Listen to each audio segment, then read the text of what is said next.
Took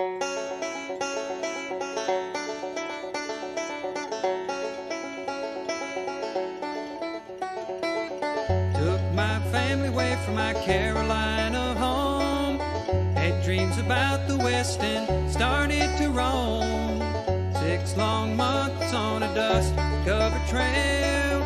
They say heaven's at the end, but so far it's been hell. And there's fire on the mountain, lightning in the air, gold in them hills, and it's waiting for me there.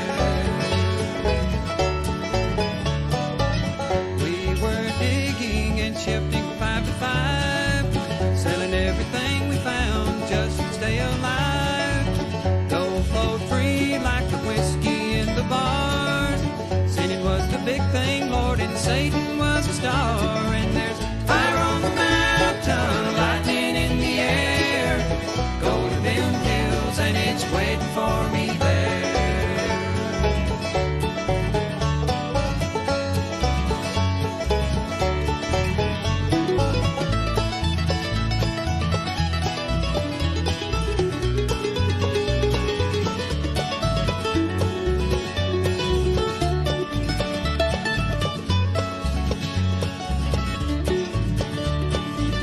Dance hall girls were the evening treat. Empty cartridges and blood lined the streets. Men were shot down for the sake of having fun, or just to hear the noise of their 44 guns. And there's fire on the mountain, lightning in the air, gold in them hills, and it's waiting for me there. Now my widow, she weeps by my grave. Tears flow free for her man she couldn't save. Shot down in cold blood by a gun that carried fame, all for the useless and no good, worthless claim. And there's fire on the mountain, lightning in the air, gold in them hills, and it's waiting for me there. And there's fire on the mountain, lightning in the air, gold in them hills, and it's waiting for me there. Waiting for me there.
Hey, YouTubers and friends, how are all of you doing tonight? Absolutely good, I hope. Better than me, I hope. Um, Tonight we have ToledoJess with me and Dano. We have Wayne Peterson, Wayne Nugget Brain Peterson with us tonight, the president of Watts Worldwide Association of Treasure Seekers. We were supposed to have the owner of East Texas metal detectors with us tonight, but apparently, I guess he's having troubles. I don't know. But you know what I say? The show must go on. So, with no further ado, let's get on with it. And we'll be right back. Hey, YouTubers and friends, thanks for joining us for another episode of Tuesday Night Hangout Live with ToledoJess, Dano, the Treasure Vixens, and I.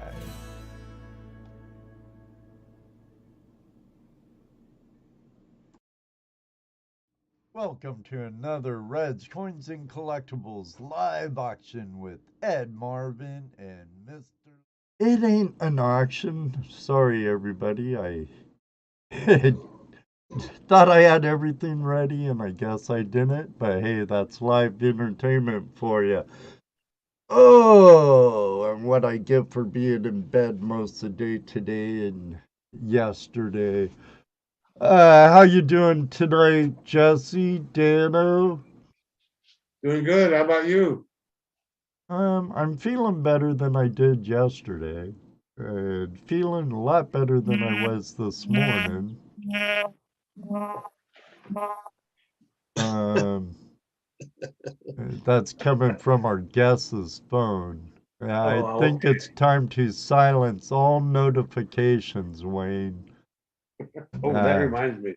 I should do that too. I normally do that, but I had to turn my phone on today because I was expecting a phone call and I was busy, so I actually turned my ringer on today and for the you first know, time. guys, that's why My ringer's never on. that's why I never get your messages for like 4 days because you could see my Well, phone's here's like a suggestion. like Here's a suggestion, Ed. Knowing that you have your ringer turned off and your notification turned off, maybe you should just go check it once in a while. Just I do check it once in a while. I Yeah, every do. 4 days or so. Oh man, maybe sooner than that. Otis Ferris, hope you had a great weekend with Damon, Bedrock Bennett, the Yeah, not Sons to of the change the subject. Hey, what's Motherland. up, Mr. Lodak? World's Yeah, best hey, moderator. perfect timing, wasn't David it? Villa. Hey, there's Dano. Terry Curry, Outdoor Terry Wally, Curry. Moto Mining. Oh, Your brother didn't you tell me James. my daughter was in here too? Yep, Yep. James. Okay. Your Susan daughter Jessica, Susan What's up, Otis? Hamilton, Patrick O. Masters and What's Wendy, up, Patrick? and our friend Susie, And Susie. the Canadian Hillbilly. What? What? Michigan Gems, Jersey Ray Diggs, You got that right, Patrick. It's going to Daddy be a nice Pa. week. Nice weekend. Next week's going to be nice. Right. Marlon, Aurora, how are you two doing? Now, Jessica, how do you pronounce your last name? Is it like Barney Fife? Well, Andy, Well, Andy. Here, let me get my bullet. Peter Prospecting, world's greatest moderator, Mr. Lodak. I hope you did really good on the river, Otis, you and Damon. you found a nice chunk. Otis did. Yeah, cool. At 1 point some odd grams. Nice. Nice. He says he's still riding the high. So he just put it in the chat room. Thanks, still riding the high. Oh, yeah, it's cool when you find a nice piece of gold like that. Oh, heck yeah. I had a Them 1 nice, grammars are sure pretty. I had a nice blast to the past. Jeff, our buddy Jeff from Smith's Gold, posted his video of Two Toes and the Gold Diggers from our day on the river with him. That day's gonna be there forever. Oh yeah, that was a good time. That whole week was a good time. Yeah, it was. Robinson Prospecting, good to see you there. We had a great host. Oh yeah. Treated us great. Top Had a Cat, good time. great host. Yep. Great host, Mr. Top Cat was definitely a great host. Okay, well, I need to shut down Facebook because I don't need my RAM working overtime. Anyone else in there? Oh, yeah, and the reason I wasn't here last week, everybody, is I went and saw Joe Bonamassa. Yeah, It was a he good concert. had a Joe date. Bonamassa was good. Too bad the stadium kind of sucked. The sound was terrible in there. Oh, where was that at? The Stranahan. Oh, should I say that or no? Why not? I don't know. It was terrible. It just I mean, it reminded me of hearing a $500 hootie going down the road with a $3,000 sound system, rattling every piece of rust and loose piece of chrome and all over. That's what it sounded like in there. Just so much rattling. It was not good. Welcome, English Prospector. Says first time in here. Well, welcome, English Welcome. Prospector. I know the flash in the pan. Take that back. Flash in your pan, not the pan. I hope we stay around a little longer than just a flash in the pan. Well, what going on? How many years now? Well, Well, our as far lives. as well, wait a minute. Let me rephrase that. How many years for this show? Soon it will be 5 years. How long's Flash in your pan been around? Oh, a lot longer than I'd like to admit for how little. I've been on YouTube since 08. There you go. But guys, it isn't a sprint race, it's a marathon. And right. the But go key ahead and to hit it- that like Yeah. and share this out. Look, Maybe and we got that. Did we hit that 5,000 yet? 8 minutes after, and he's here. Oh, Sure. Ronald's late. Knock 'em. She knew you were gonna be late, Ronald, so she didn't show up. It's all your fault. Thanks, Oh man, buddy. I see the channel is up at 499, huh? 4,990 some people. We're getting close. And So hit that like button, share this out to your friends so they know there's a live show going on about treasure hunting. I'm like We got 8 away from 5,000. 8 away. This Eight is away. not a video game. This is live. 4,992 right now. Now, once we get to 5K and it levels out and balances out, so, gain 5, lose 3, you know how it works.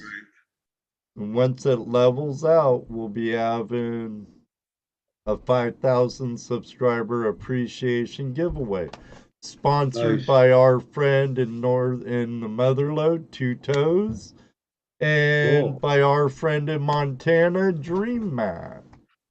So we'll be having some goodies giveaway by both of those. Yes, or you can like and share, or share and like, either way. Yeah. Just like and share. Pardon me while I cough. At least my throat don't hurt as bad anymore. Judy's like, when your throat hurts and stuff, it's about ready to leave. Well, thank you, English prospector. Anywhere and everywhere. Excellent. So we had Wayne here. He had, but he went under the cover of darkness. Oh, I see. Okay, well, we'll just keep talking. Anyways, it was cool. It was an expensive concert. I wish it had been a better place. But still, all in all, I like the blues. The blues can be good, but kind of bluey. Yeah, well, it's the blues. The blues and the blues. Right. It's the blues. Yeah. There's a time and a place. Well, we lost Wade. There's a time and a place for the blues. Every form of music has its time and place. So we just lost Wayne. So I don't know what's up with Wayne. But I'll tell you this right now, I'm not gonna go through this 100 times tonight. So now that we all have trucks, Now that we all have what? trucks. Trucks. Oh yeah. We're the 3 Dodgers. the no. Dodge it, ram. Huh? Can't dodge it, ram it. Yeah. That's right. That's Just right. ram it. Okay, Keith, let you know what's going on. Keith tried to get on. Waiting, Wayne. Okay. Oh, he froze. Yeah. Keith tried to get on. He cannot get on his telephone or on his system. Huh. Well, I'm sorry for that. If he would have been, if he would have been trying a half hour ahead of time, we could have worked this out. I'm not gonna do it right now. So I guess Keith Wills from East Texas Metal Detecting ain't gonna be with us after all. And I'm not gonna be on very long. So let's just talk a little bit and then just let you have the rest of the show for today.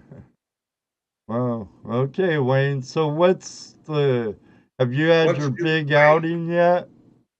No, it's not until September. Okay, why don't we talk about that a little? Okay.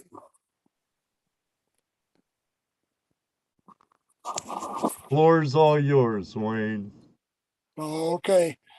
September down at Jack's place in Vegas, we're going to have the rendezvous for Watts. Right at Gold Fever Prospecting in Arizona. Yep. Yeah.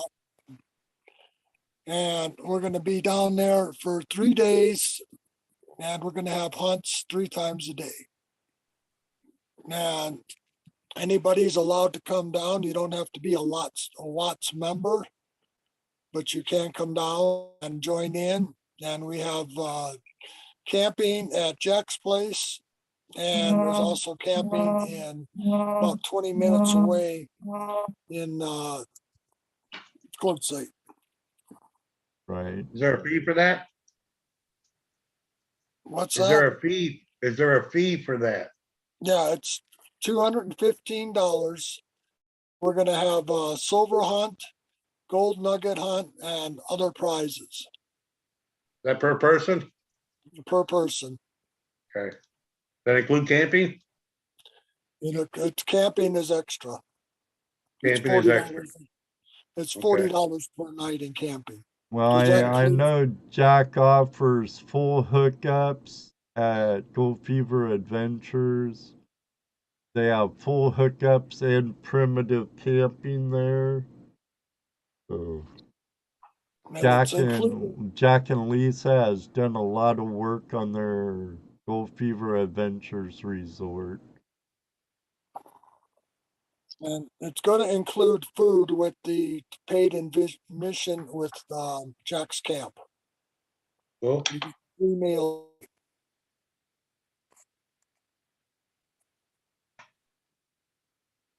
Go ahead. Oh, I see he has full bars, but they're in the yellow. There he's back. And you could find out information about that on your Facebook page, Wayne. Yeah, it's on Facebook. Watts Worldwide Association of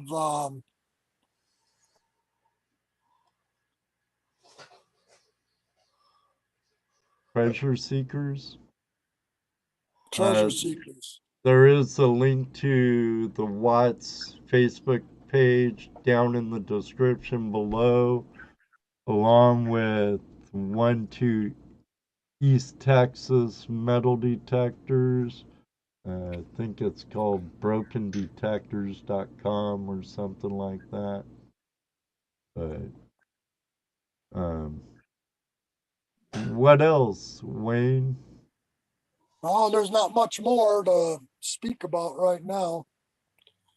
I don't know what's going on. You don't have my video. Well, all I can do is ask you to turn on your video. Well, I have it. The rest is up to you, buddy. So, oh, I see a thumb. yeah, I see a face. I see a Okay. thumb. I see squatches in the background. Don't feed the Sasquatches. What? Don't feed them. Now you're muted. There you Hello, go. Ken New Veteran. Welcome.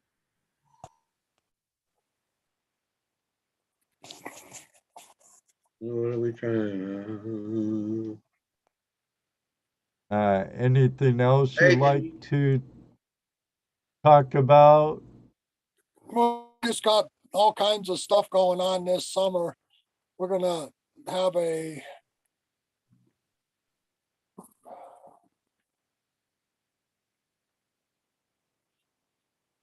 What? We're waiting. I'm losing it all. Oh, we see you fine here. And when you What's talk, we hear you. But now I'm done and I don't know what's going on. You're fine. You're good here. All right, You're but good on our end. Don't play with the phone.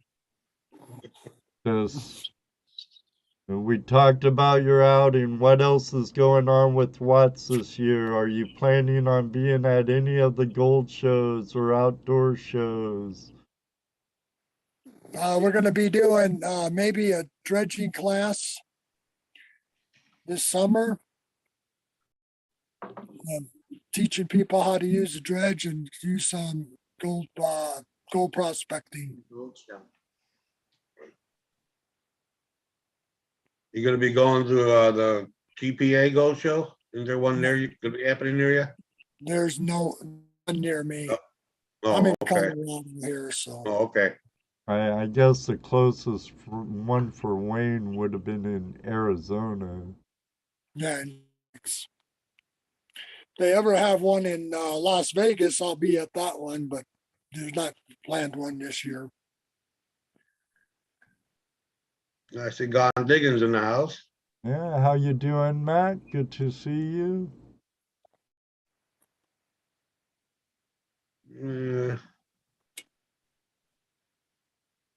Any new stories for us, Wayne? No. No, you just got all the old stories, huh? Yeah, let me hold on one second. Okay. Hang on. I'm hanging on, but it's dead air is killer. Nugget brain. Oh my gosh. Get a click. Somebody take a picture. Okay, a screenshot. Yeah, Now we can frame Wayne. See, Wayne's forever gonna be the nugget brain. here's the nugget brain. Oh, the Wayne Nugget Brain Peterson. Okay. There'll be no denying that one anymore, Wayne. Right, Okay. right. We have proof. We have proof.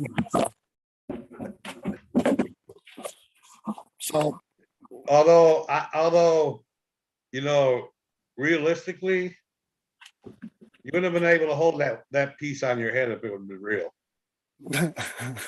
We have a question from the world's greatest moderator, Wayne. How did Watts start?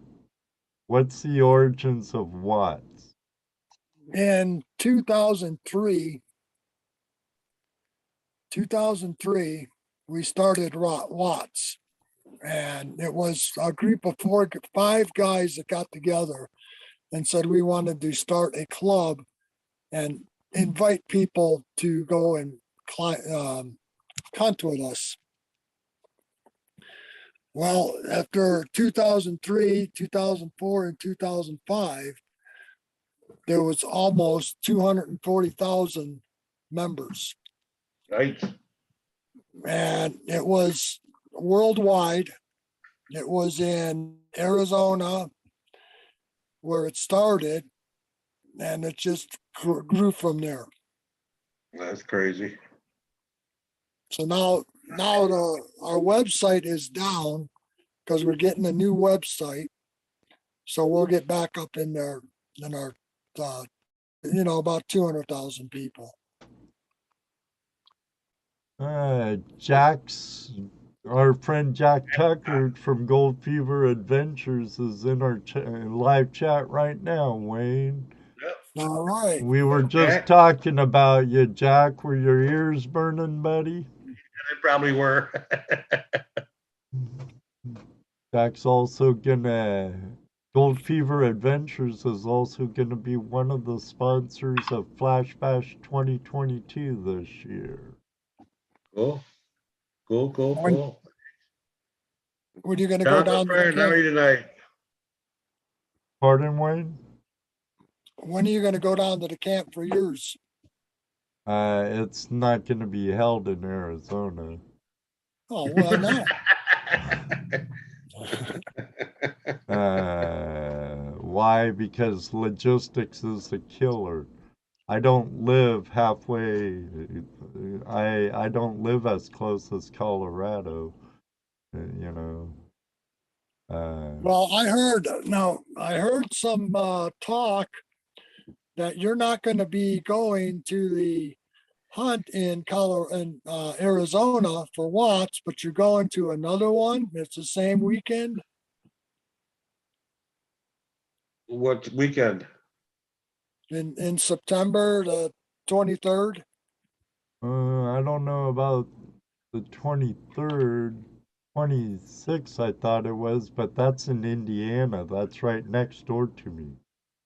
Yeah. Amanda and Gypsy's gonna be there, and that's 2 hours away compared to 32 hours away. Yeah, so I don't know about you, Wayne, but you at Flash Bash, Wayne. yeah. I haven't seen you at Flash Bash. oh, I was there last time. Yeah. Nice try, Wayne. No, but Must have missed you. one of these days we'll get down there when I have as big of a bank account as Wayne Nugget Brain Peterson. There you go. Well, I was in Chicago end of October to the middle of December, but at my mom's house, taking care of my mom. Right. I remember that. You were talking about that on one of the open line Tuesdays. Yeah. You know, that, like, if my mom needed to be taken care of, I'd go in debt a lot more to make it back to Washington. But, you know, that's not a event that any of us want to see, right, Wayne? So, but it's inevitable when they get to be your age. Yep. So, and we all never want to see it happen to our mom. But, Yep. I might be going Well, back it's there. worse. It's worse for them to see it happen to their child. So well, yeah. And my mother already been one of those folks that saw her offspring pass away before she did. you know what I say. The only thing you were promised the day you got here was that you will be leaving. You're promised two things: taxes and death. No, no. That the taxes is not a promise. That's a demand. Yeah, it's a promise we're demanded and we don't, none of us want to pay. I know I don't want to pay taxes, but it is what it is. Well, you don't have to pay taxes. Yeah, but Just don't get caught. I like staying out of prison too, Wayne. Oh, okay. So, Well, they might be leaning on you because you got a show, you know. yeah, I'm no one famous though. I'm Flashing just, your pan. I'm just Flashing your a, pan from Shellbox 3. hey, the show must go on. Yeah, Yeah, the show must go on. give me a There's these tower lights in up this there. cell, Judge. I need a tower and hardwired internet. No Wi-Fi, Judge. Show must go on. The show must Taking go on the on. We'll call in Ed. Well, you'll call in. Sure. Hey, Mark Thomas, how are you doing? Yeah, but show must go on. Been Yep. this long so far without missing a date yet. Yeah. I would. All right. Well, we'll get a hold of Keith and get him in and talk with him because he's got a lot of good stories right now, and he's always got the treasure hunting shows and the metal detecting and everything else. So Yeah, we're hopefully gonna you have get to it. Yeah, hopefully you can get it together by the end of the month on our open mic night. You can call in. And we Yeah. can do the show that night for sure.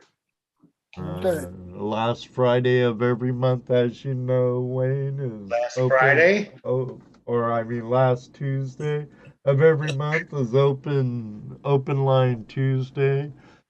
Hey, you got another show going on behind our backs or what? No, just auctions on Saturday nights. Oh. But other than that, no, not yet. What do you Not mean? yet. Not yet. Not You're yet. the Hey, I gotta keep content flowing, you know. But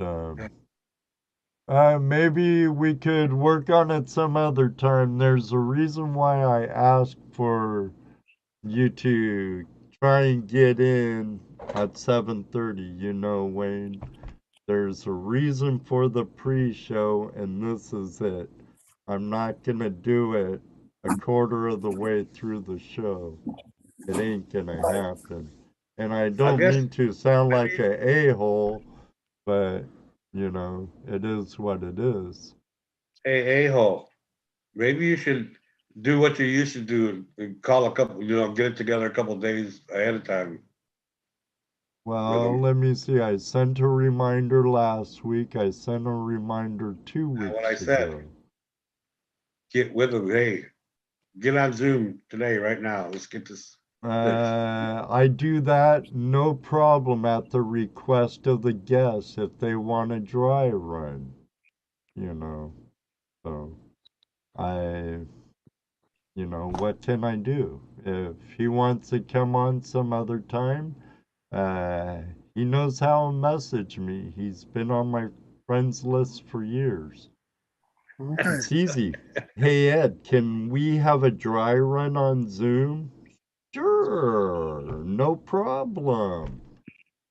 But and I get requested for it and I do it. I had it marked on my calendar for another guest. No, I thought you did it. Dry I thought you did it run with automatic. Greg. See right there for in April. Dry run. No, I thought you did it with everybody. Dry Who's- run you April do? 25th for May 3rd show with Greg Shipley. No, I don't do it with everybody. It's pretty simple if I can do it. If I can do it. It's really Deej pretty simple. says she practices with everyone. Well, that's Deej. Yeah, I thought you were doing that though. Didn't you start doing that in the beginning? Weren't you Nope, doing that in the beginning?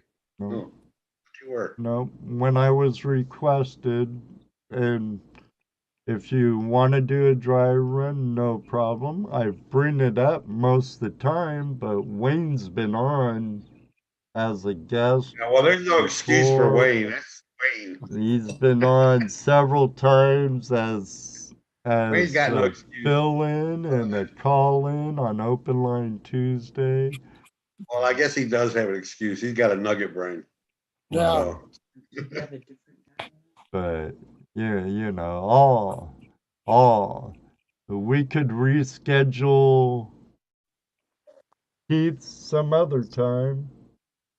I have one slot open in June, and first come, first serve. what day? and Deej uses StreamYards, which is even easier, but still, that's her show. I do it on request because a lot of people have Zoom, use Zoom,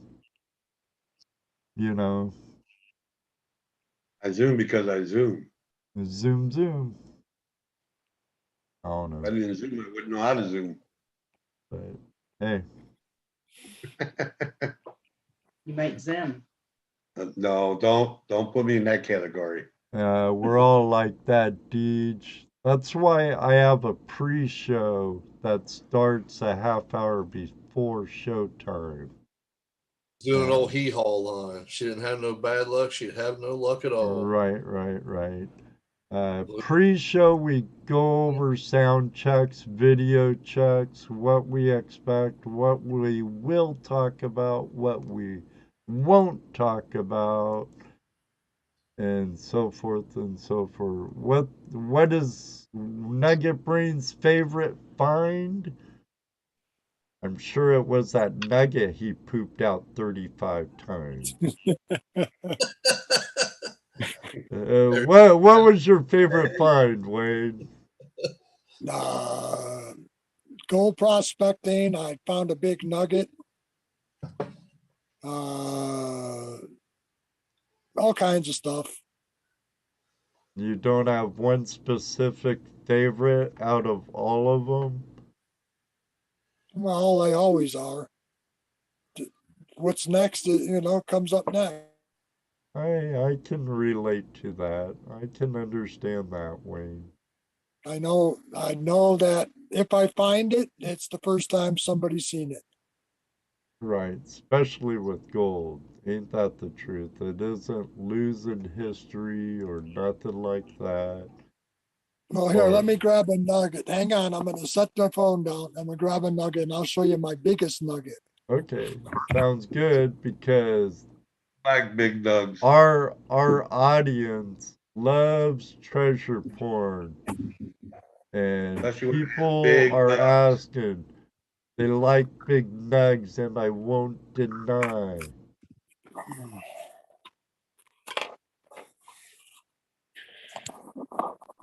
Okay, here it is. Let's see. The other direction, the other way.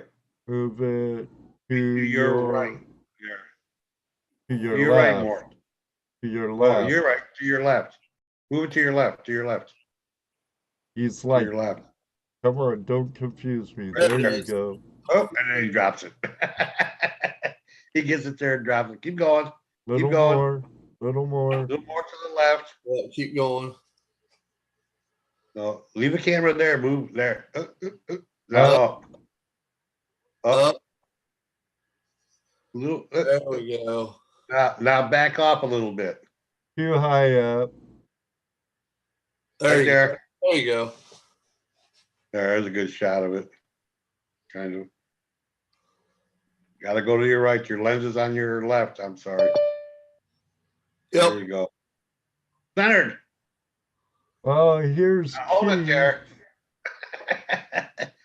Let's see how long you can hold it there, people. No. Yeah, turn it around. Let's see the other side. Oh, that's nice. That's Yeah, it nice. Now, Keith connected. had another question.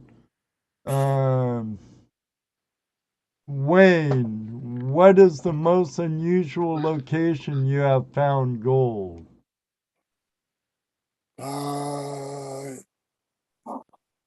There isn't. Hang on, can't hear you, Keith. We see you, but we can't hear you.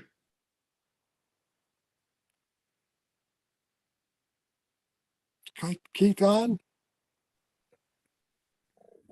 Yeah, but we can't hear him. He's Shows his on. mic is on. Well, he don't have the proper mic set. Then he has to go in his settings and pick the right mic. Again, this is why I do a pre-show a half hour before the show. And Hey, Rose, how you doing? No worries.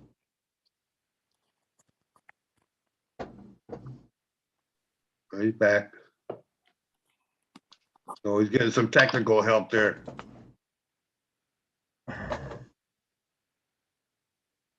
you're on your phone, you gotta find the microphone and click on it. Then you have to pick.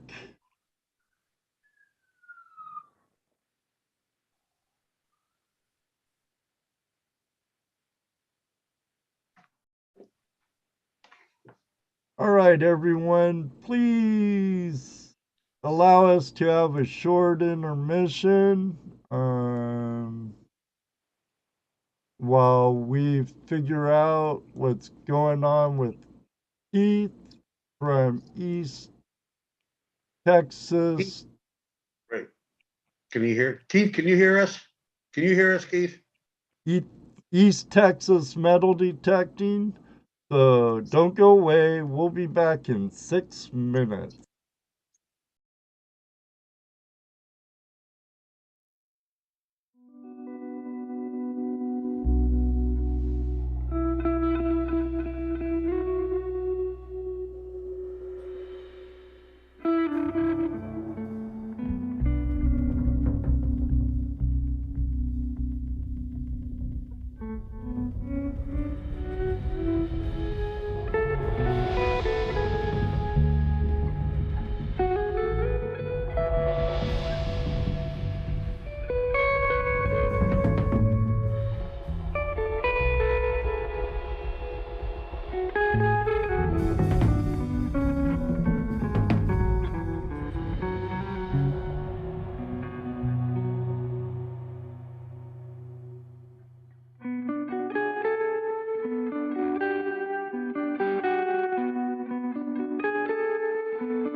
Mhm.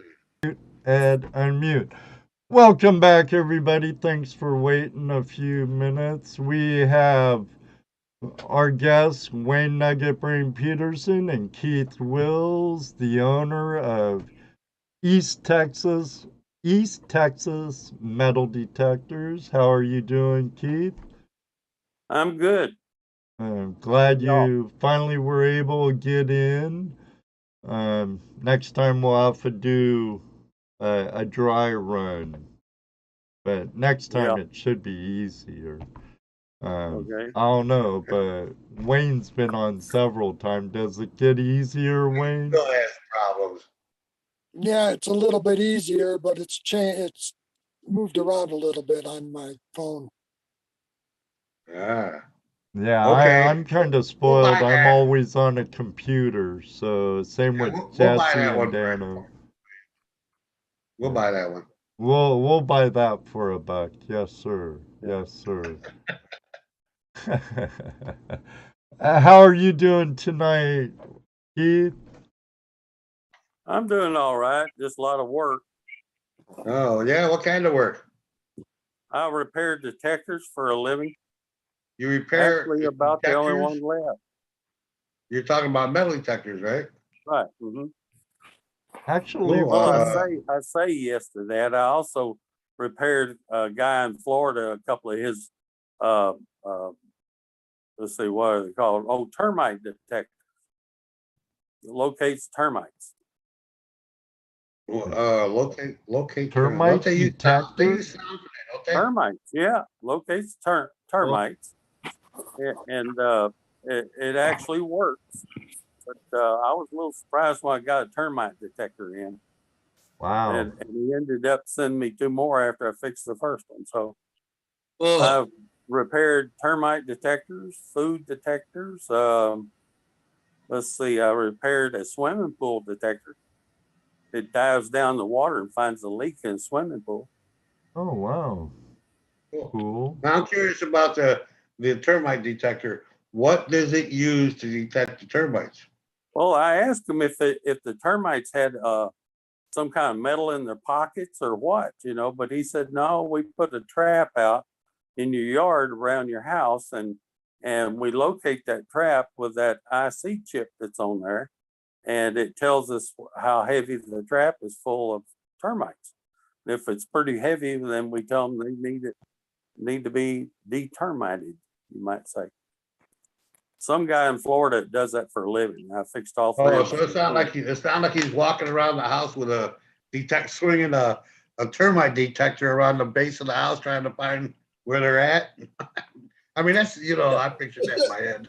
Leading Yeah, around on a leash. Yep, you got something. Yeah, right. yeah. So it's just a trap that weighs. Well, yeah, it's a metal trap they put in the ground, but it's not picking up the metal. It's picking up an IC chip made onto the trap itself. And you still have a metal detector there, but this other arm is the way they locate where they're buried at around the home. And then the IC chip gives them the information that they need to know how heavy the trap is from when they buried it. Right. Okay. Which is how many termites you can put in a trap. I don't know. I never saw the trap. I had to fix the detector without the trap. And no termites to add to that. Oh, that's not fair. So my understanding is that it's actually weighing how many termites it's Yeah, caught. it's determining the weight, basically. Yeah. Okay. All right. In short layman terms, yeah. Well, that's all I am is a layman. Well, so I'm short, so we go together. Short layman. Okay. No, I'm not short. I'm 6 foot really, but I mean, I just thought I'd throw that in there. Yeah. Okay. Well, that's You good. can't laugh, you ought not be breathing. That's right. So is that all you do is just repair them? You sell them too, or what? You a dealer? I sell them. Yes, I'm a dealer too. I have a lot of detectors to sell and stuff like that I keep running, new and used. And then I have, I've used to, I'm 59-year treasure hunter now. been doing this 59 years. When I was 16 years old, I got to meet Charles Garrett, and they adopted me in the family, basically. And my family adopted them, and we were close for 44 years. And I've been on, I was 16, I had a international dive license, which is no longer legal for somebody that young. But my uncle got me on that, and I was diving on shipwrecks in between school in the 3 months of the summer. Diving on shipwrecks for treasure hunting or just Yeah, for because you treasure like hunting. diving? Treasure hunting. We were Cool. up in the Bahamas and Panama Yeah. where we did for shipwrecks. And Find lots of treasure? Of course, he's not going to tell us. handle a lot of treasure. I found it, yes, but I mean, I have to handle it. But once he put it in a basket to go up to the boat and the archaeologist up there, we don't get to touch it no more. Unless we find a pistol or something they want us to put in brackish water to leach it down from falling all to pieces. Right. Then That's like the worst thing you do, the wood, right? Take it out of the water. Well, yeah, but iron is what's the problem. See, if it's made of Really? iron, as soon as you bring it up, it starts leaching into that iron and drying out. And when it does, you'll come back and it could be a hand pistol from back in the early 1800s, and it will be nothing but a pile of rust. Wow. It loses its authenticity, strength and stuff. It loses. Right. And The oxidation. Which is kind of good because I had a bunch of stuff I didn't click. We had technical issues and ed issues. Okay, I see us moving. Are we live now? No? I think we're Are we live. back? back? All right, I think we're back. Looking We low. back? Looking low. All right. Good night, everyone. Been a great show. No, just kidding. Funny. So, okay, now, can I ask you that question? All I right. hope I can remember it. Let's see here. Let me scroll back a little bit. Find it. Mr. Lodak asked, what is the most typical repair that you had? And he thinks it would be boards coming unsoldered due to heat in a vehicle, maybe. Well, they're subject to good heat and good cold weather, but probably one of it would amaze you if I told you the most I see come in the shop is like especially Fisher and Tesaros, stuff like that. The little spring relief on the back of your coil connector. It walks up inside your coil connector to where it becomes from long to short and shorts out the contacts in your coil.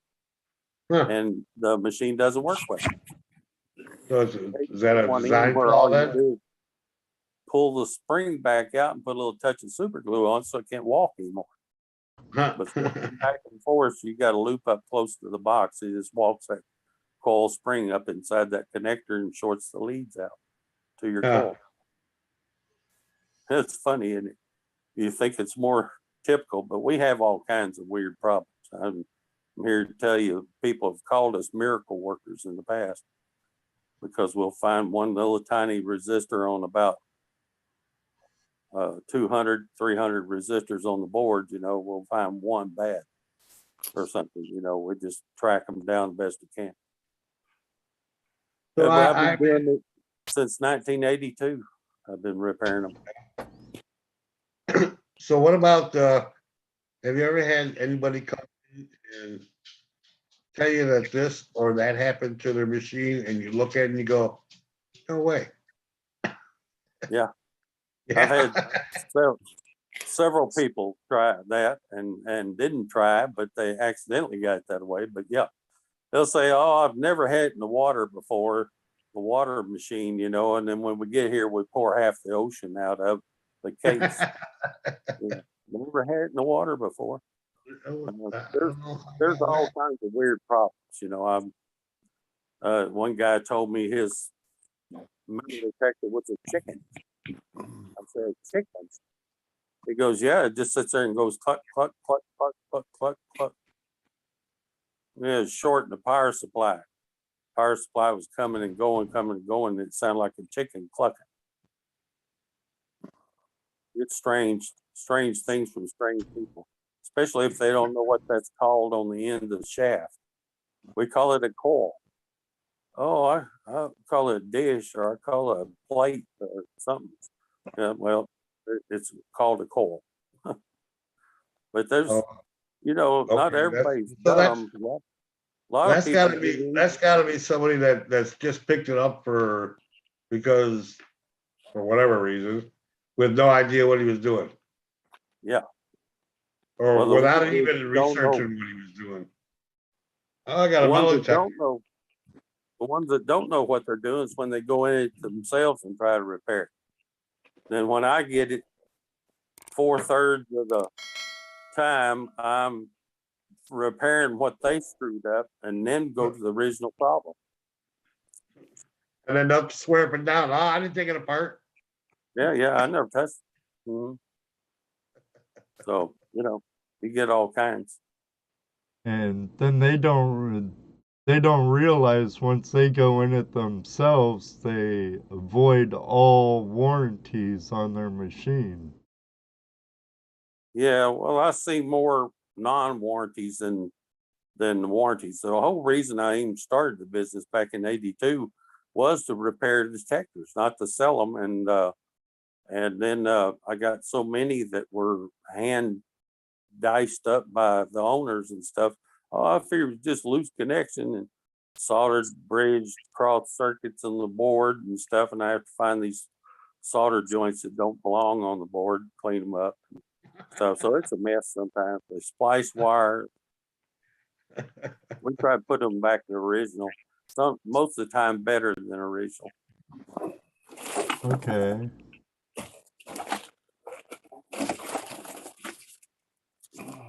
My problem exists that you can't find anybody who wants to work nowadays, thanks to our new government. Yeah, right. Mm-hmm. Uh-huh. We're No not a argument third here. world country yet, and they want us to be. Right, well, that's the whole idea. But anyway, back to non-political stuff. Okay. So when again, Mr. Lodak's got another question. When someone does get a non-waterproof detector wet, is it beyond repair, or can they just replace the power supply and maybe another 1 or 2 resistors, et cetera? Is it something that can be fixed? When I go out, especially like on club outing or something, and there's water nearby or whatever, I always carry a bottle of that, what do they call it? It's that alcohol that leaves no moisture. See, alcohol leaves the moisture if you use. You mean something like brake clean? Something like brake clean? No, this stuff is just to wash the water out from under the intricate part of the circuitry. You actually pour it on the machine like you're trying to drown it, and then let it evacuates or dissipates real quick. And in the process, it'll pull all the moisture out from under your components on the unit and keep it dry. Denatured alcohol, is that what it is? So what did you say? Denatured alcohol. Denatured alcohol. There you go. That stuff's pretty. You got to watch. Denatured. It's getting late. Yeah, it can catch on fire real You easy. go to your pharmacies and usually find it, but you won't find it on like Walmart shelf or stuff like that. Most pharmacies will order it in if they're not used to it. But that's what we use to clean components anyway, and especially if they had water in them, because the water is still up under that component on the board, and we have to flush it out from under it by just drowning it in that denatured alcohol or sob it on one of those brush or something. So they are repairable or not? Just depends on how much they, If we can get them soon enough. If you set them up for years, it's just going to corrode up.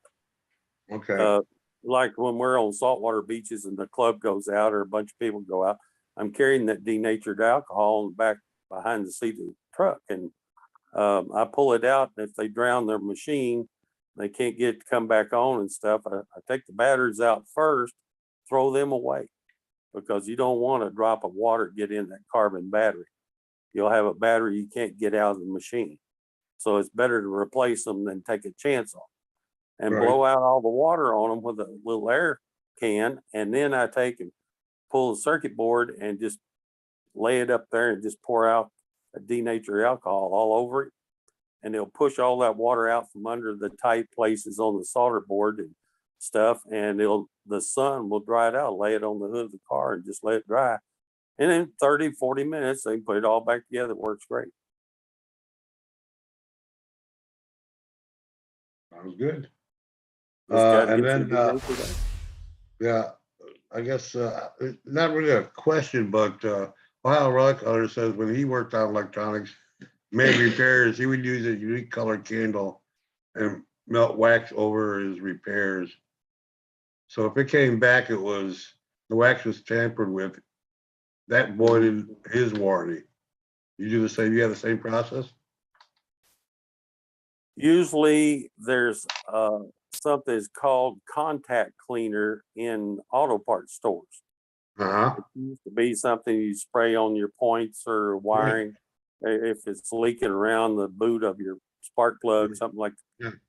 Yeah. And I spray that. That leaves a clear varnish type thing on it. It's easier to control where you can spray it rather than to daub it on.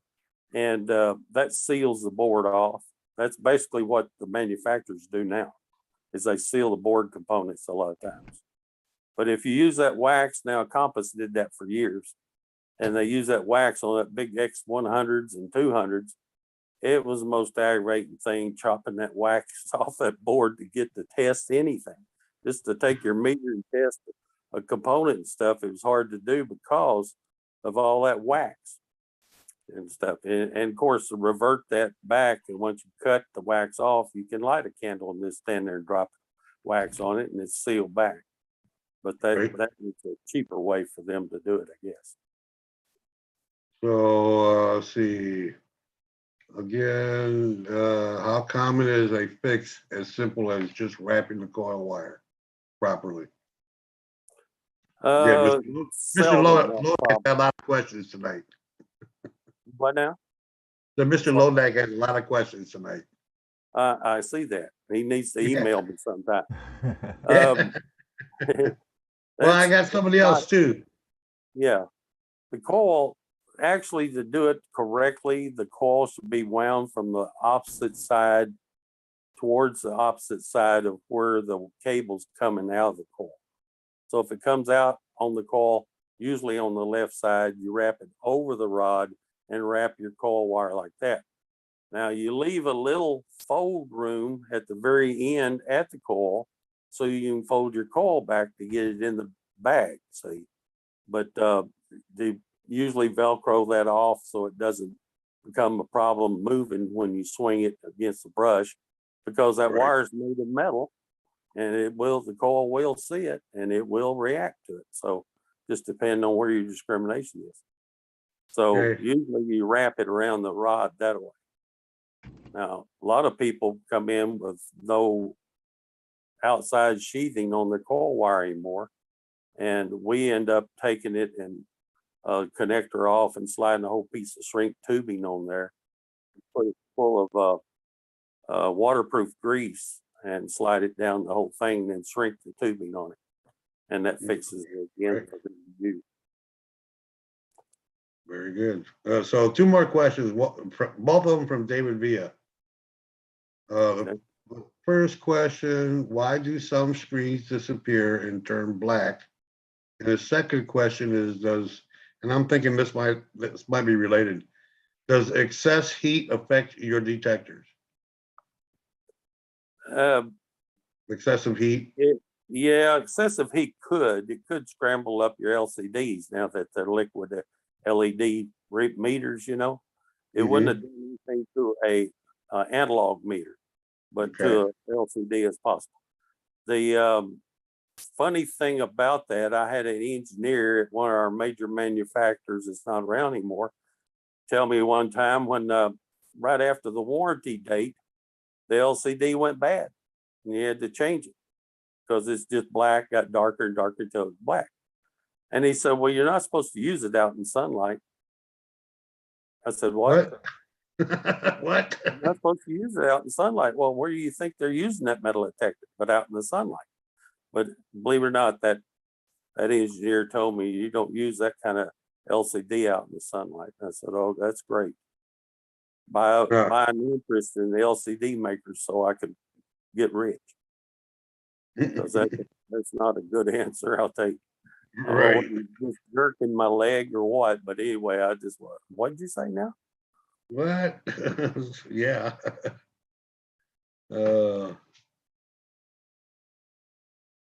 Okay, I guess that's all the questions they had. Well, there was one from David Villa. Did you get the one about the Geiger counters? Have you No. worked on Geiger counters before? Oh, I have old timers that I meet and talk to them about using a detector on their property, and they say, oh, you got one of those Geiger counters. Well, it's really called a metal detector now. He said, I used to have a Geiger counter. Well, that's good if they do an all-out war, but I mean, right now they're called detectors. That's funny. I used to. Oh, it would have been in the. I want to say the probably '69 or so. I had a World War II mine lab metal detector. Yeah. Still in its wooden box. Yep. Never did learn how to use that heavy thing. I think it's monstrous. Yeah. About 8 foot long. But yeah, that was used for bomb detecting. That was kind of cool. Well, you know, the enemy's gotten smarter now. Most of the mine detectors are now made of Teflon. And the only thing that is not made of Teflon is the pin that ignites it when you put pressure on it. And the pin's like a rolling barrel type long pin like you use in a rear U joint. And anyway, that pin is so small that when Garrett started building mine detectors for out in the desert and stuff for the military, I went in there and one day Sue and Garrett took me back there where they were building one, and they just was testing it. And she took one of those little tiny, about smaller than a pencil lead roller bearing and took it out there, I'd say 12 foot. And she was picking it up with that detector. I said, I want one. Find something that small that far. But the human version they have out now that they sell, and the FCC controls a lot of that. So they can't make it that heavy, powerful for the common sale to the public.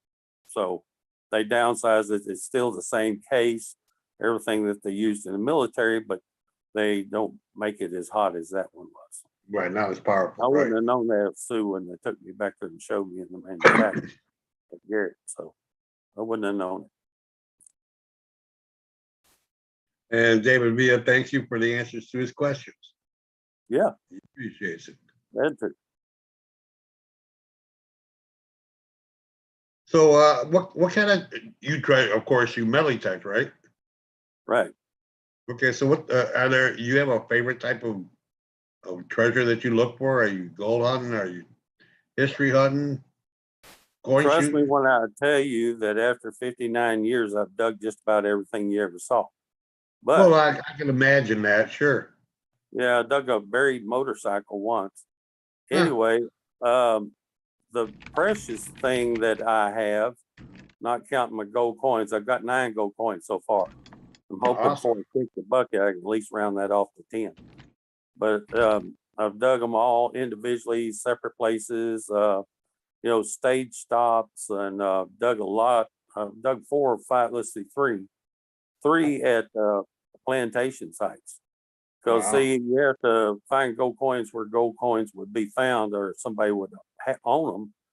And the plantation owner always had a gold coin in his pocket to flip up in the air and tell everybody he's well off, you know, nobody else could afford it. And so I found a couple of $10 and a $2.50 in plantation sites.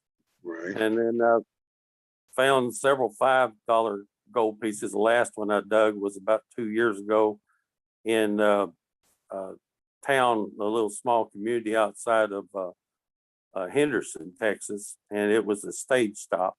Had a magnolia tree there that 10 people couldn't reach their arms around. That's a big magnolia. That's a big tree. Yeah, and the roots coming out of the ground was as big as most trees that we know. And there lead zinc cans everywhere. They obviously didn't believe in a dump. They just dumped them all on top of the ground. And Right. they date back into the 30s or so at least. But this Wow. was a plantation, not a plantation site, stagecoach stop.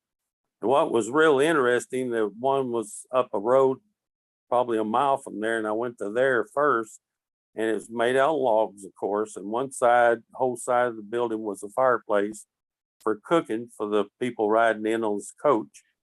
And the other half of it, on the other side, it was being used as a barn at the time. Other half was beds where people would sleep that stand over for another stage.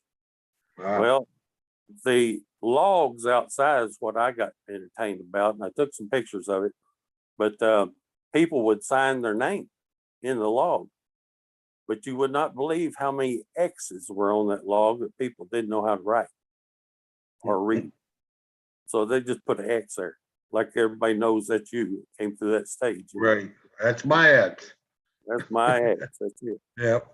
So we got a couple more questions here for you, both of them on the same topic. First, what do you think of the MD20? That's right, Falcon metal, the Falcon, Yeah. MD20 Falcon. And do you get a lot of repairs on those? No, not hardly any. How about they're pinpointers? Going back to the factory on the Falcons. yeah. Pinpointers, I get a few repairs, but when I do have a tech, they hate them because they got special tools to slide those in and out of that case. We don't have those special tools, so we've learned how to pull the board and fix it or whatever the case may be. And Right. most of the time, you could have bought another pinpointer for what you're talking about in labor. Right. Yeah, right. For the price of a pinpointer. Well, yeah, I'm curious about what did you say you thought about the MD20? yeah, the MD20 Falcon Yeah, Belly? I think it's a nice little machine. I mean, I've seen a lot of prospectors with them. You know, they do a good job and stuff. But I didn't ever have one when I was prospecting. I prospected about 14 years. Decided I could get my gold in a bigger amount than prospecting. So I run around. I've dug through every crevice and everything else. I think one of the successful hunts I had was up there in outside of Elephant Butte in New Mexico, and it had all the draws were dry. And when I was looking for nuggets and stuff, well, I flipped a rock and was checking under a rock, and there were so many opals there. I put my detector up and got my bag and started using my forklift and just a little garden fork to use and flip them over and spray a bottle of water, and you'd see those fire opals light up, and you just pick them up. Wow. Went converted to opal hunting. Yeah, that's not hard to do to get converted like that. And then Terry Curry wants to know, any thoughts on the new multi-frequency detectors? I guess there's more than one brand coming out with multi-frequency. Yeah, you know, everything that's buried, if it's been there any length of time, produces a type of frequency. It, you know, a coin, manufactured coin would be different than reading just silver in the ground. Right. Because silver's raw. The same way on gold and stuff like that. So by using that frequency, you can butt the other frequency that you don't want. Now, what I mean by that is if you Right. took two magnets and these magnets and you put both the same end, the wrong end together, they push away from each other. Right. Okay. So they're butting against the frequency you're putting it on. And so if you put it on the, 5 kilohertz and you hit something that's close to 5 or 7 kilohertz, it'll push it away instead of you pick it up on magnetic coils, So I've never had too much problem following somebody with multi-frequency and miss anything. I've pretty much got it. But a lot of people live and use multi-frequency machines all the time. I don't. And they do good job with them, so you can't say. But I've been behind them before, and either they didn't know how to use multi-frequency or they were skipping a lot of stuff that I claimed as good treasure. So it's kind of up to the user. Leave it to them. Yeah. We have a frequency tool in the shop that we can check the frequency because sometimes it'll get out of alignment or something, or I have a bag capacitor in it. It'll throw the frequency off and your coils are not working as good as they used to, or something of that nature. And you can tell if you lose a winding in a coil with it.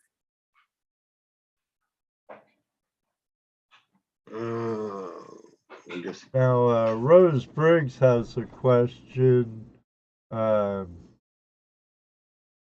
Keith, what is one thing you wish you never had found or had to find again while treasure hunting? What is one thing you wish you never had to find again while treasure hunting? Well, everybody would answer the same thing, probably a pull tab. But that amount of aluminum is identical to a man's 14-karat plain wedding band. Right. If you put the two together, both of them read the same thing on your meter. Analog meter especially, so maybe a digit or two off on a LCD type meter. I'll tell you a story about something that my father wished they'd never dig again. I told him one weekend, I said, I have a place for us to go metal detect on the guy's pasture. And he said, okay. And I said, well, you need to bring rubber boots. And he said, why? I said, just bring your rubber boots. Don't ask me why. So we go out there. Well, when we get out there, he started to notice things out there on the ground. Well, the guy was a septic cleaner, clean your septic tank, and went out on his pasture and he blew all that stuff out there. There was rings, coins, necklaces of all kinds out there. Glory hole, but you didn't want just rubber boots, you wanted rubber gloves. Because we didn't get in the freshest, we got in some that's already been dried out. But he wouldn't go to the freshest. Yeah, it's probably not a place I'd want to go more than once. Yeah, that's right. Unless of course the booty was good. Yeah, that's it. It was good money. We picked up about, I think 2 days, we picked up about 80 rings. People accidentally flushed or deliberately flushed, whatever the case may be. Hey, showers are cheap. Yeah, that's it. A few gold and it's worth the whole bat, the rubber boots and all. Oh, I know what you're talking about, Jaron, but I can't remember the name of it either. Dick has one, Ed. And John Hunt. That blonde thing. I know what you're talking about. I can't think of the name of it though. It's got the antenna that sticks out of it and it's supposed to point to the gold. Oh yeah. Yeah, it's kind of like dowsing. Yeah, kind of like dowsing, but it's actually got a battery in it. They made some with electronics in it and said it would reach a mile, 2 miles away. Stuff right. Like that. I was somebody that has one. Yeah. We know someone that has one and he's used it where we go prospecting. And he Yeah. was, and it seems to work, but you know, I look at the creek and I know that creek I can just about go anywhere and find gold. So, Yeah. you The know, gold there, it's pointing there. right. I've had a lot of those things come by me. I had several people that wanted, well, a famous one that used to be in the catalogs wanted me to certify it and all that kind of stuff. And the vice president of the company said, well, if I come over there, would you bury a couple silver dollars for us? And I'll lead you right to those silver dollars. I said, sure, I guess so. So I buried a couple of silver dollars out there, which I'd only slid under the grass, is all I did. Well, 7 hours later, he's still looking for the first silver dollar. And he would put out pins and make a square quadrant. And then what did he do? He pulled out a metal detector out of the back of his car and he would run a metal detector over to see if he could find silver dollar.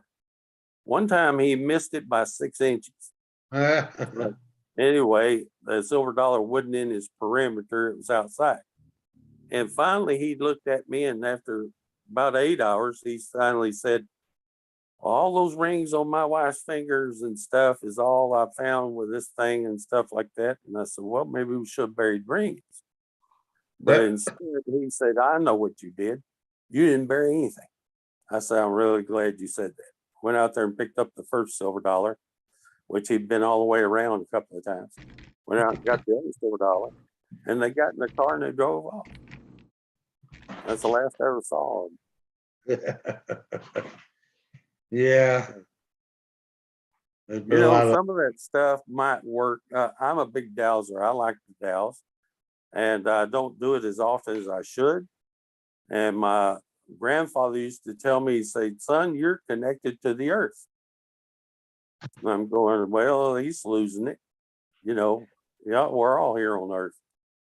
But anyway, he was right. I doused up water lines for him. I doused up using a peach slim. I doused one day. They set me out there to find some stuff for him. He buried, what have you, like that.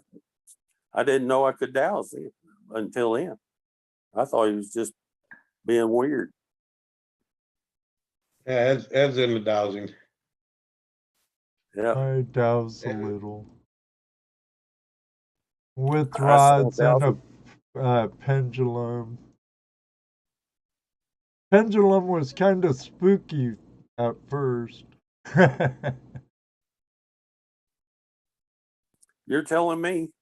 I used a pendulum. Somebody had made one time in a medicine bottle, 1 ounce of gold in.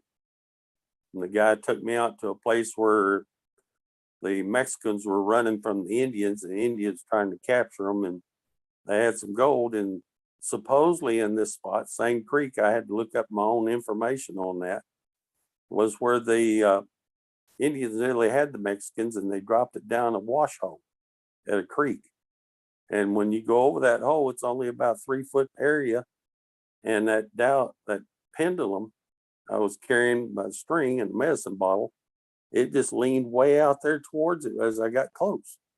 And I said, well, that's 1 ounce of gold in that thing. It can't lean that far out. It did. I got right over the top of it, and then it started spinning around in circles like this, making a little swirl shape. And then as I left, the pendulum came back to my chest. It was going through me and right towards that spot. So I never did get there with the guys when they dug it up, but I would like to know what it was, because they did bury it along the creek, and I'm figuring that spot was just a spot where they would have evaded where they came from to get rid of the Indians.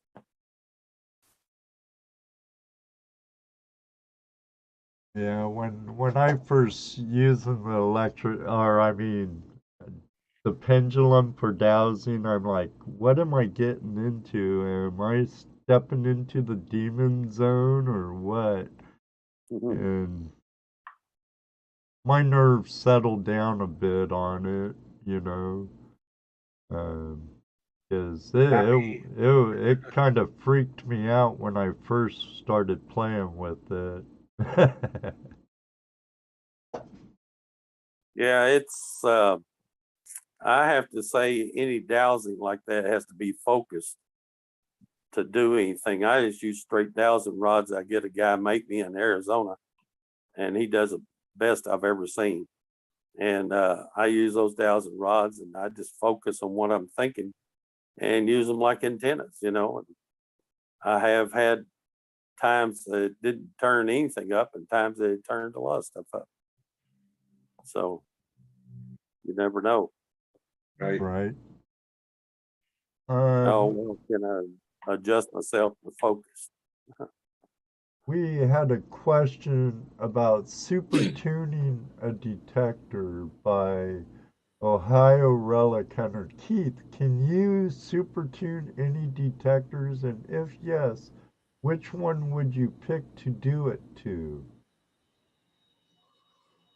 Hey, you know, once I had a friend of mine that lived in Houston. He sent his son down. He was a teenager, and he wanted to enhance the output, the detection output on that coil to where it would be greater than most detectors. And I showed him what to do on how to enhance it, lower the input to the back CMOSs and allow it to gain greater gain on the sensitivity. And so I had him do it in different resistor changes back there on the input. And so he had to change 2 resistors every time he changed them so that it'd be both circuits. And before we were finished, we had little old whites. It was a little small whites coin master. And we went from about 6 inches on a copper penny to about 1.5 foot on a copper penny. Wow. And that was a pretty good increase, over 1 foot increase. And I told him to back it up a little bit because we're pushing the finals too hard on it. And let's back the resistor up. But he still brought it back to his mother, and she never did it better metal detecting after that. You can, there's ways to do that, but you got to keep your sensitivity balanced for one thing, so it's not chattering all the time and not overloading. And then you also have to keep your rest of the circuit working where it's not drying your batteries out too fast. And so it can be done. Some models, I know it can be done. Yeah, Mr. Lodak says need a 1.21 gigawatts and a flux capacitor should do it. Yeah, that'll do it. Yeah. That'll do it. Are we going? Is that going back to the future program? Yeah. He wants to go back to when they minted the coins. There you go. How fast do you have to run? You know, the conversation going on in the chat room is Yeah. so much fun sometimes. Well, I've just told them too many weird things about me. Yeah, I guess. All the stuff I've been with, so everybody's gone. I mean, it's not often you meet someone that does repairs of metal detectors for a living, and then realize too that there's a lot of other stuff besides just metal detectors you work on. What's one of the weirdest things you've ever worked on? I don't know. The termite detectors are probably about the weirdest, but Yeah, I agree. That's pretty weird. yeah, that's about the weirdest thing I can think of right off hand. We've had some weird things come in. I mean, you know, somebody sent their metal detector to me. I opened the box, there was a telephone in there. So you trying to get rid of mother-in-law or what? I mean, this is not the detector. He dropped his cell phone in there and thought he wrapped the detector, and he didn't notice. or call me when you find her. No. Yeah, right. So being a repairman like you are, and I'm sure you probably got 1 or 2 people that kind of hang out with your repairing and stuff. Do you ever get some really bizarre ideas about what kind of detector you can come up with? Like a detector for, I don't know, just something not metal besides ants. No, fortunately we have eyes and we can detect stuff that's not metal, but you know, it's just different things that I had a guy come in the shop about a month ago, and he goes, I need a metal detector right away. And I said, okay, we have them in stock. And he said, well, I know where some gold is. And he's pointing to about a 3-foot circle right in front of his feet. He said, it's right there. I can walk right up to it. And it's right there. And I said, why do you need the detector? You need a shovel. You can walk up to it like that and it's right in front of your feet. Just use a shovel. Why do you need a detector? It's the only time I've ever tried to talk myself out of a sale, I think. I mean, really, if you already know where it's at, right there in front of your feet, what do you need? He was an old timer. He comes in there like some burnout prospector or something, and he's just, he knows it's right there. It's right there. He started rolling his hands around like, you know, it's right in front of my feet. I can walk right up to it. And I said, well, you don't need a detector. You just need a shovel, and it's a lot cheaper. Yeah. So Rose is on kind of thinking the same thing. One of the things that I collect is marbles, and I'm always finding marbles when I'm digging. Wouldn't it be cool to have a marble detector, a glass detector? That's what I told somebody the other day about all my clay pipes. When you're out, the detector does not pick up clay pipes. I told her. I said it's not the clay. It's got to be metallic and have some kind of metal composition. I said, but when I go in ghost towns, if you find the commissary or store, well, one of the big things, and you've seen it on TV before, they got a big heater in the middle of the store and people sit around it and jaw all the time. Well, the store owner knew that to keep the people in there to maybe buy something and all that jawing that they're doing is to put out the pipes and with exchangeable tips in them, clay pipes, and then let them use their can of tobacco. And they sit around until they smoke that can dry and everybody goes home. But he might have sold something to somebody by letting them smoke in that thing. So that's when I'm digging in a ghost town, I'll come across digging a hole and I'll find a pipe, dig another one not far from it, and I'll find another pipe. But there's something metal down there getting me digging, you know. Yeah, like I said, I'm always finding marbles. I've got lots of them. I found I just some need a metal detector or a detector that finds them for me without me just finding them by luck. I got to tell you a funny one now that you mentioned that. I walked into Garrett's. I was always going, I'm not far from Garrett. It's just about an hour drive. And I go through there quite a bit. And when Charles was alive, if he saw me somewhere, he'd yell, hey, Keith. And I always turn around and never could find him. Where are you? Like that. And this particular day, he was sitting in the break room there. And I walked past the door and he caught a glimpse of me. And he yelled at me. And I looked back and he was in there in the break room with 2 of his engineers. And his engineers and them were evidently having a little fab meeting or something. And he said, you're just the guy we want. I said, why is that? And he said, well, you're out in the public. You're a metal detector elite out there and you're got years and years behind you and stuff. And we want to know what to put in our detectors next year, something unique. I said, man, Charles, I don't know. I know what I'd want. He said, well, that's what we want to hear. What would you want on a detector to see come out next year? And I said, I'd like to see a little guy on the tip of my boot with a shovel digging it for me. I thought they were going to fall out of the chair. One of the engineers called Charles. He was about to fall back in his chair. And they laughed. They were still laughing when I went on up the hallway to get the parts I needed and stuff. But he said, I should have known that would come out of your mouth. That's what he said. Used to, anytime I walked in the factory, he'd stop and me and him would lock ourselves in his office and we'd talk about what treasure we're going after next, what he was going after, and I'd talk about what I'm going after. That was in my serious treasure hunting day.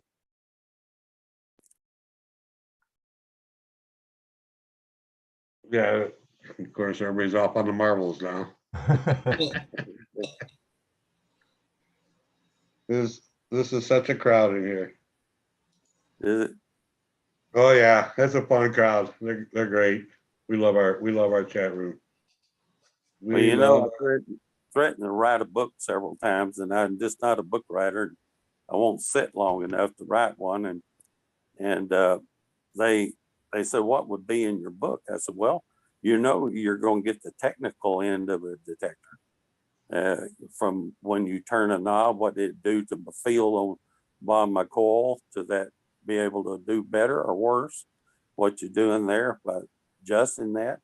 And then you're going to hear about my exploits, metal detecting here, found or not found treasures. And it said the other thing will be something funny. And what funny is going to be, it doesn't make any difference whether I'm deer hunting, fishing, metal detecting, whatever. Something funny happens on every trip. Oh yeah. And so everybody's got to know that when I'm around a crowd, sometimes I tell a funny story that happened to me out there in the woods. They just crack up. And so, but one that got me the worst was a friend of mine I learned relic hunting from, and that was Dorian Cook. I don't know if you've ever heard of him, but he's very renowned relic hunter. But anyway, we were out in the woods and we're trying to find a supply train going to the front lines during the Civil War for the Confederates. And we were tracking the supply train, and we found some of the stuff that was said that was lost, going by the official records, all that supply train as they were making the trek to the southern line. And one of them was a shrapnel wagon, which that's pieces of swords cut up in triangles and fired Civil War bullets and stuff like that that being recovered, and put it in a cannon shell. So when the cannon shell blows up, it fragments everywhere, just like a hand grenade. Right. And so we found that wagon. We found the only place that we thought the rest of the 30 wagons would have stopped at. And so I was leaning against the tree out there just resting for a little bit. And Dorian walks up to me and he says, what are you doing? I said, well, I'm taking a break. And he said, well, why do you need to take a break? And I said, for first thing, I'm trying to figure out how to cover this whale here. There's a little bit of pine limbs on it. It's not going to keep somebody from falling in it. And we had other people out there, so we didn't want them to step in it by accident. So we were going to rig up a way to keep them off of it, more brush or whatever. They'll go around it. But then Dorian looks at me and says, don't look up. I said, what? Don't look up. And I'm still leaning against this tree. Yeah, that's what I told him. I said, now you ain't telling me that I'm going to look up. Just tell me why I'm not supposed to look up. And he starts grinning, you know, I figured it's a joke. So I look up. I got my ball cap on. And here comes over the lip of my ball cap when I raise my head up. Here comes a snake, a tree snake. And it's, of course, when it swings into my face, its tongue out, you know, just littering like that, and swings back. And I guess that's probably the only time Dorian ever saw my metal detector stand up by itself and my ball cap still there, because I was still running when I saw that snake, man. I just didn't even stop to bother to see what kind of snake it was. He cracked up, boy. Everybody cracked up on that. Yeah, I'll bet. So here's how much I love our chat room. Remember I told you, I said marbles and glass. Wouldn't you know it, somebody figured out how to do it. Oh, really? Check this out. Yeah, it has. Check this out. Mr. Lodak says, well, hold on now. Is it not possible to detect glass? Question mark. I mean, technically, a certain frequency breaks glass, and a slightly less would, in theory, vibrate it. If that vibration could be detected, there you go. Yeah. Oh, wait. I've said too much. Patent pending. That's our chat room. Yeah. Well, you know, I used to detect glass by eyesight. Well, yeah, I can too, but it's not when it's buried. Yeah, you stuff around that. I get in the back end, go down the bayous of Louisiana and stand up in the back end of the truck while somebody's driving and look across their plowed land stuff, and you see glass in the sunlight glittering. That's it. Stop there and ask them if I can go over And Detective found gold coin that way, $10 gold Wow. piece. Awesome. So paid off that day. Yeah, I'll Yeah, bet. no doubt. I told Jared I'd beta tested for him. He said, awesome. Comes with 3 marbles, and you are guaranteed to find a marble or your money back. What a There you chat room. Where the hell do we get these guys? It takes a certain personality. Yeah. Oh, and he's even got a name for it, of course. It's called the marble shooter. Jeez. Oh man. Oh yeah, you know, so that's the kind of stuff we do around here. Yeah. So, and is there any place that you would like to go? Here, better question. Well, I'll ask Rose's question.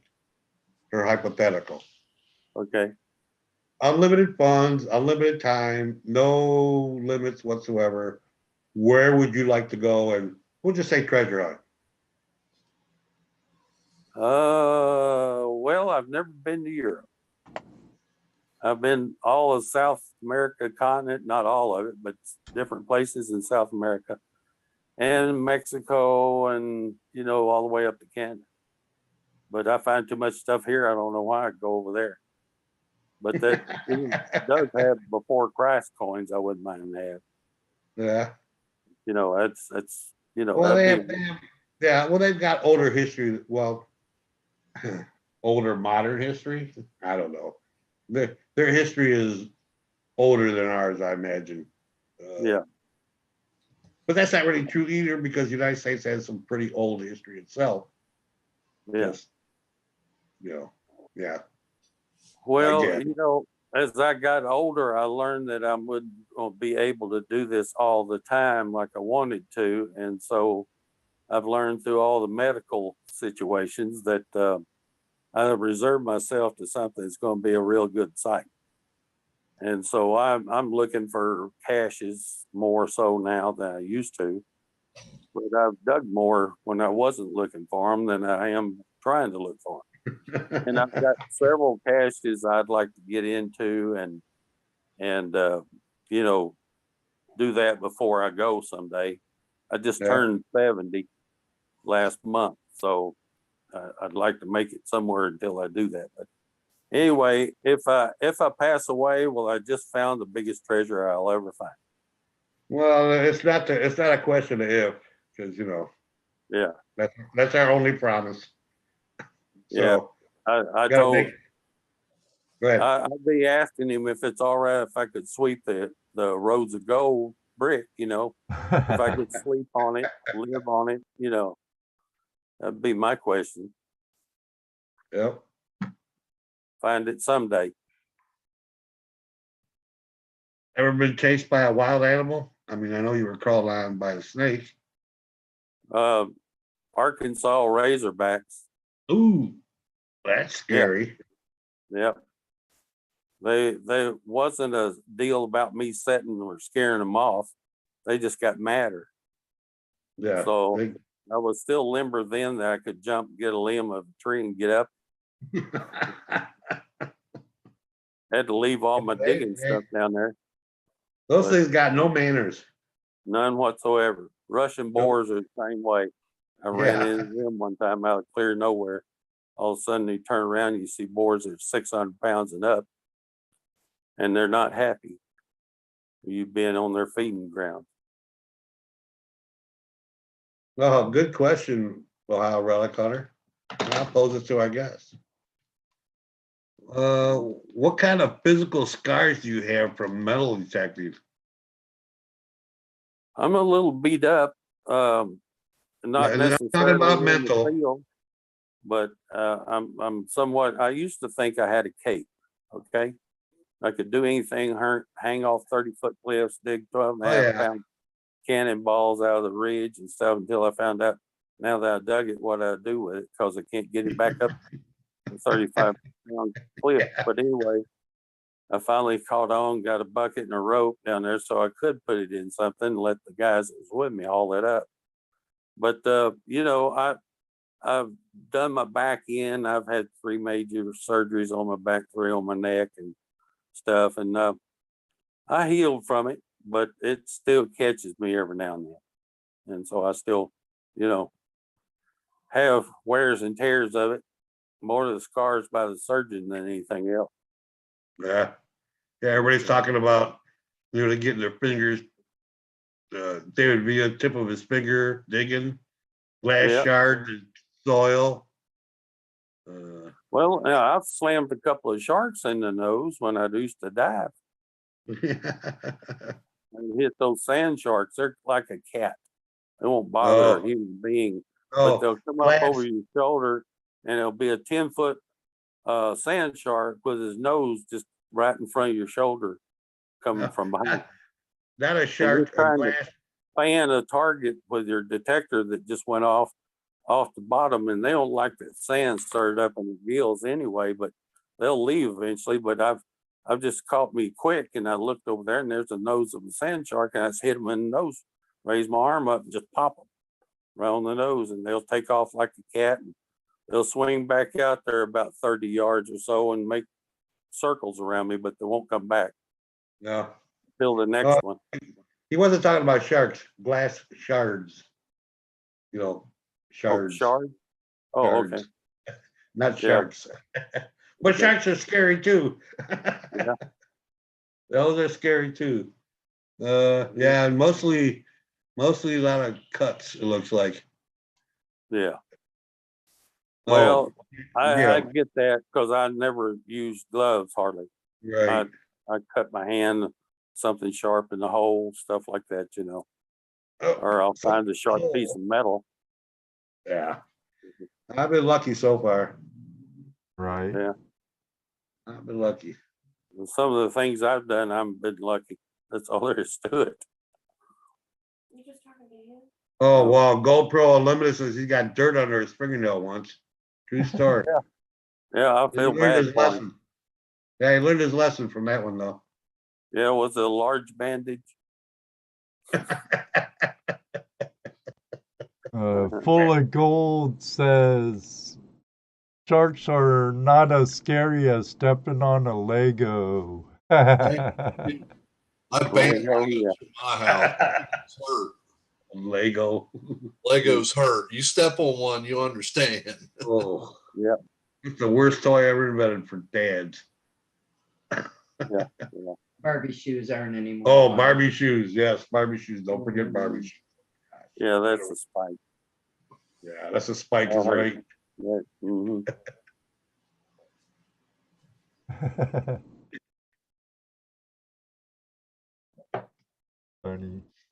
Funny. Well, it's about that time, man. Getting close, anyways. Getting there. Yeah, close. I'm glad you were finally get in with us, Keith. Yeah. Yep. Well, I kept pushing buttons until I found the right button, I guess. Yeah.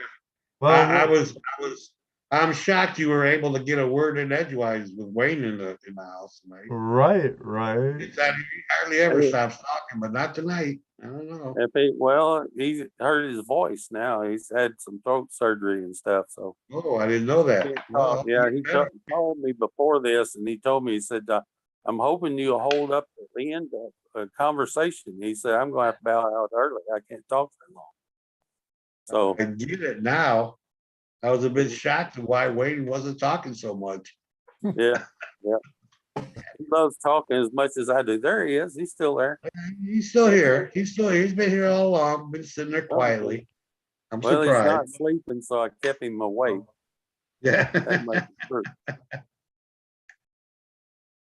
We have a question from our friend from Australia, Full of Gold, which he'll be our guest next week.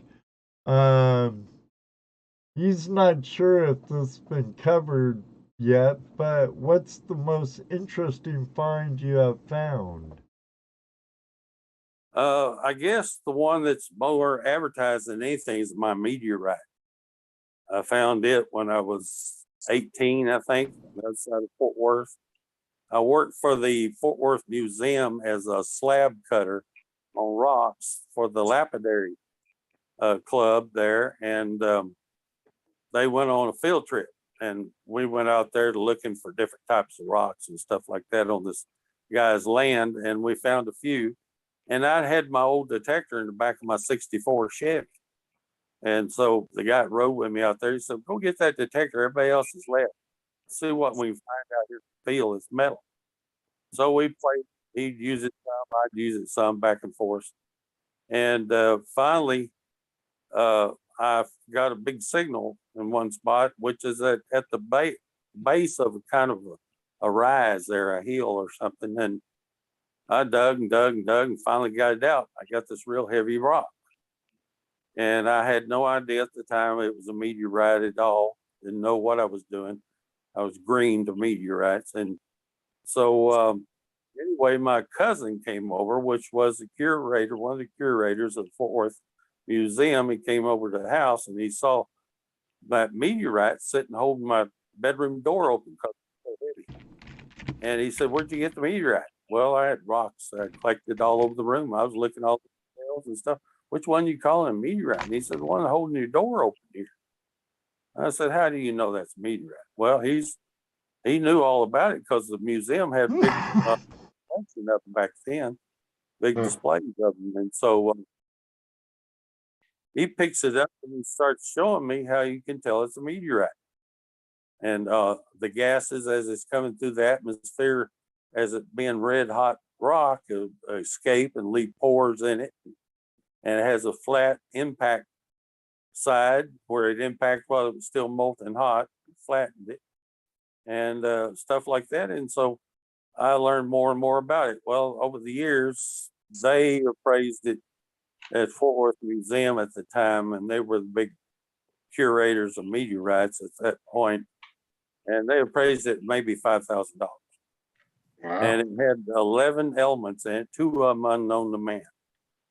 Then I had a guy from the Treasure magazine get hold of me, heard that I had a meteorite, had somebody online that wanted to buy it, purchase it. And but he wanted the Smithsonian to certify the thing is a meteorite, blah, blah, blah. So I sent it off to the Smithsonian and my $73 to have it appraised and so on. And then they turned around and told me about 10 times they still had it. It's coming up pretty quick, so on and so forth. And then the next phone call I get from, or I call them, they said, no, we never got a meteorite from you.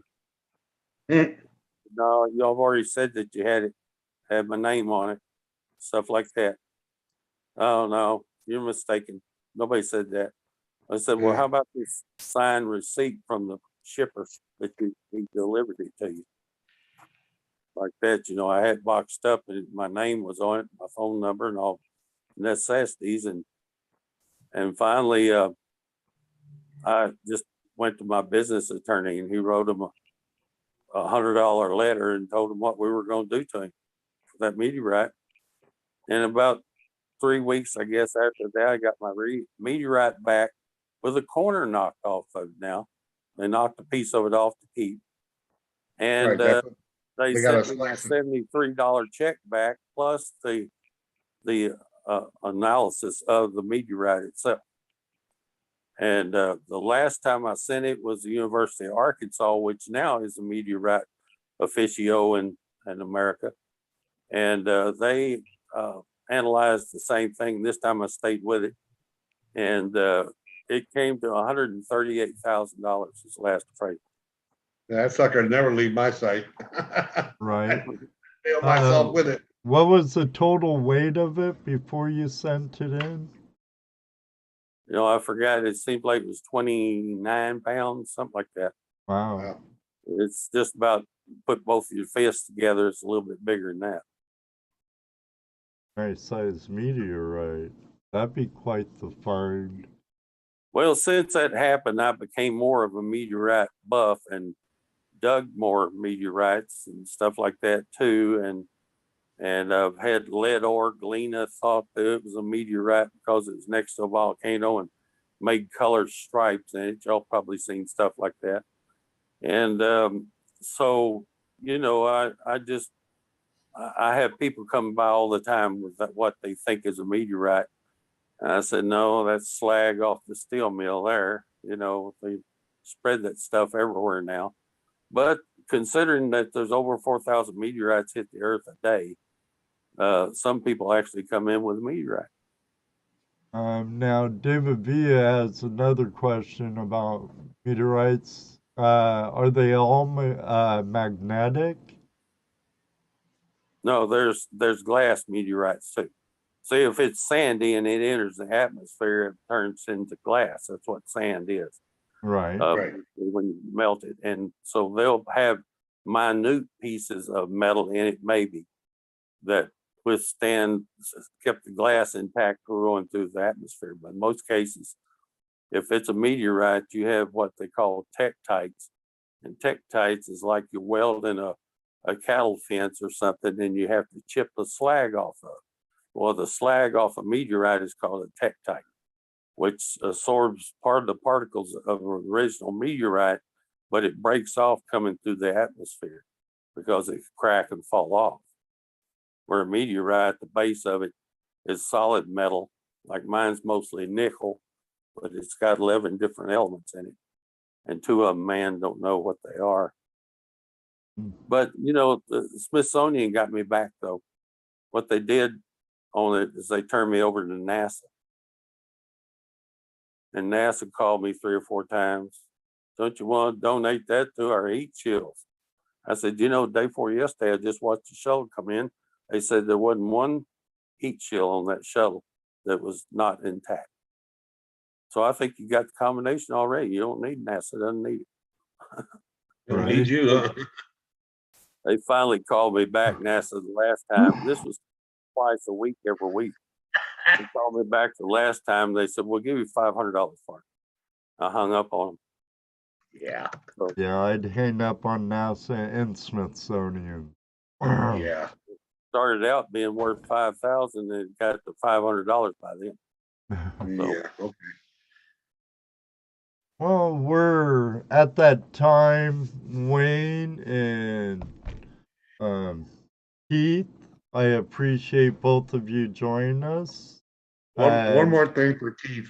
One more thing for Keith before we go. Yeah. We continue with our marble chasing. The marble shooter may or may not also find glass meteorites. Order now and get a 4th marble. Yeah. The real meteorite marvel. Yeah. Mr. Lodak. Yeah. Mr. Lodak, what a guy. Yes. Next Well, it's been a pleasure, guys. It really has been. It's been fun. We learned some things tonight. Definitely. We'll have to schedule you for another time if you're interested, Keith. Maybe next time you come up by yourself and you won't be interrupted so much by Wayne. Right. Oh, that's all right. His interruptions a lot less now than it used to be. Yeah. I don't even, is he even listening? I've seen no remark. I think he's Oh, listening. okay. Oh, I saw him smiling there for a second. Yeah. You know we love Hey, you, watch Wayne. Yeah, we might as well call ourselves brothers. We're just the same. He's Yeah. into metal detecting, but I got him into it. And he was prospector half of Watts Worldwide Association of Treasure Seekers. I was president, and I got him to be president after me because I got so old in the organization. And so, anyway, he's might as well call each other brother because we're halves of a coin there. He knows all that needs to be known prospecting wise, and I know the other side of the coin. So it works good. Definitely. Brothers of another mother. Yep. That's it. Everybody, next week we have our Australian friend on, Full of Gold. He's in the audience now. And let me know, Caleb, if you need to do a dry run first. Do one anyways, Caleb. You know how to get a hold of me. Everybody, I appreciate you hanging out through the slight hiccup I had on the technical end. It might be with this chat thing I have on my computer or in OBS now. I don't know, but it seems to be running smoothly now. Again, we appreciate both Keith and Nugget Brain for joining us again tonight. And as always, we appreciate all of you out there joining us. And thank you, Ronald, even though you were late. And our favorite lurker, Patrick Moore, finally chimes in. It's good to see you, Patrick. I've But been around for a minute. pardon me, Dana. Well, our other lurkers out there, thanks for being here. Yeah, we We- love our lurkers as much as we do the ones that chat a lot. But you're missing out on a good time in the chat room. Exactly. But oh well, it is what it is. Right. Until next time. Oh, and news on Flash Bash coming out real soon. Until next time, may you always have a flash in your pan. You know what he's going to say next. That's right, Jesse, because it happens, huh, Rose? Huh, Radio? Huh, oh, can't say Brewer Prospecting yet. I wink wink. JP's Lawns and More and Benzo Bonanza. HD Shovelhead. It does happen. Maybe one day too, we'll meet you on the river. So until then, everybody, good night, everybody. God bless. Love you all. Night. Good night, everybody. Take care.